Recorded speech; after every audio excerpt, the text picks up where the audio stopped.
Yeah, I spent 2 years in bed as a teenager with chronic fatigue. Active, healthy, very sporty, very academically minded. Came 16, I'd just come back from a big training camp for a British team that I was a part of. Came back, I had a little bit of a virus. Okay, I'm going to get over this. Well, I didn't, and I didn't, and I didn't. And I know that many of you will have experienced that. 2 years in bed, 16, 17, 18. Not the coolest teenager. Not the best teenage experience I would have hoped for. And I went to my doctor, and he said, and amazing. He said, I think you've got ME.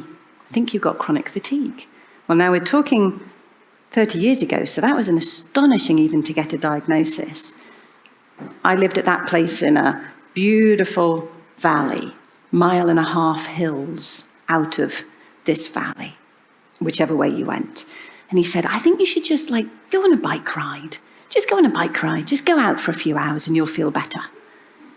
Okay. Well, at that point, I was having to shuffle down the stairs on my bum. And there were days I didn't get out of bed at all because I couldn't physically manage that journey. So that place of heart and attempt within the medical system, but just not being able to understand, not having the tools, and the frustration for them. And there's also that place of validation or understanding from your family, isn't there? Your work colleagues. And I know many of you, I can see from your energy fields that most of you are empaths. Most of you are highly sensitive to other people's thoughts, energies, judgments, interpretations. So that means that even when they're saying to you, I understand, you have a sense somewhere that they don't, and they never will. That's a disheartening experience. Don't worry, we're going to have much more fun parts throughout all of the day. But it's really important that these things get voiced. It's really important that we just honor the fact that the journey that you're all on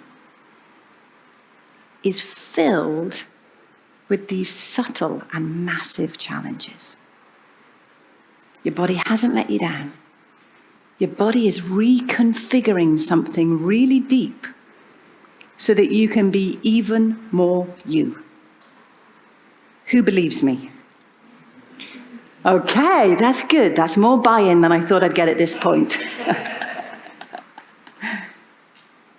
I think the very first place I want to start is that for those of you who are experiencing chronic exhaustion, whether that's long COVID, and the statistics are pretty amazing. 10% of the global population is currently experiencing deep chronic exhaustion. That's massive. 10%. That's millions and millions and millions.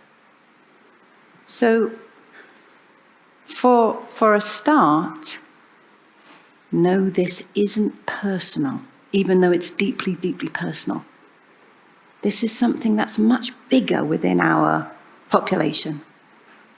And sometimes that's really reassuring.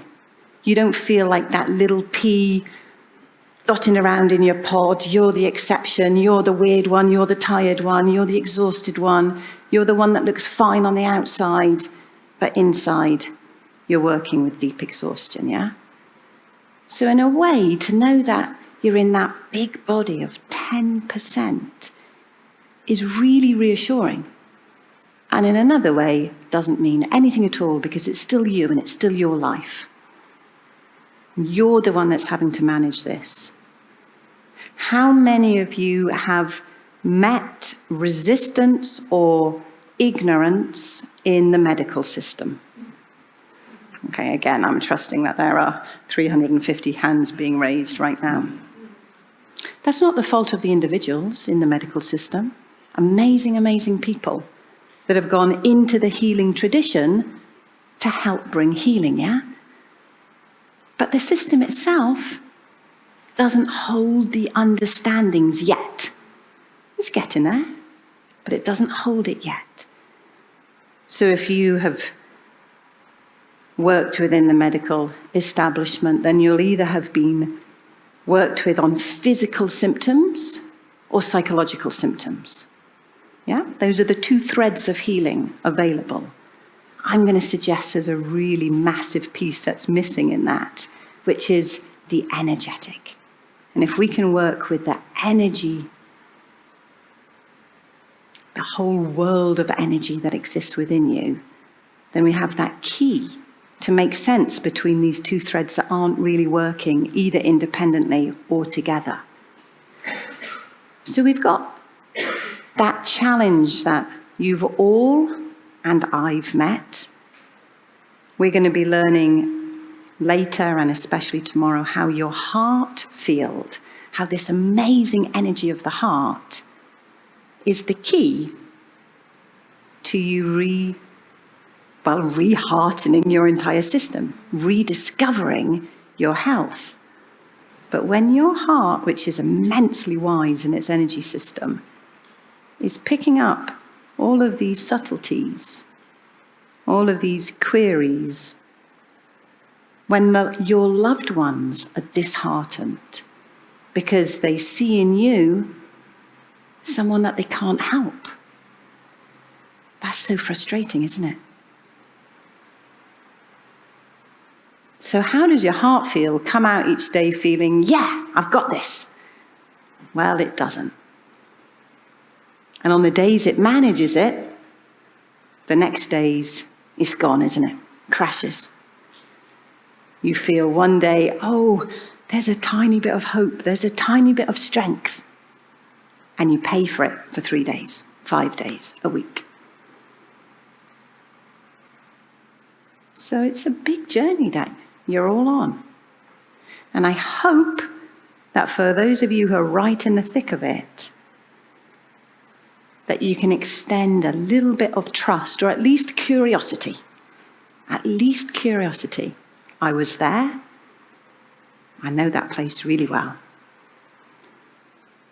And I can say with no hesitation whatsoever that I have no remnant of that in my system now. None. I don't have to pace myself. I don't have to think about, wow, what am I going to do today and how will I be tomorrow? Not at all. And I haven't had to for 25 years. My energy system knows how to be really, really healthy. That's not unique to me. That potential is in every single one of you. So I really want to get that message across as well. Okay? You do not have to envisage a pathway forward where you micromanage every part of your resources. How does that sound? Good, eh? Impossible. I see your system like, big thumbs down to that thought, because it's not possible. It is. Extend that little curiosity if you can't get trust there, because it is possible. And by the end of these 2 days, I want you to feel that possibility.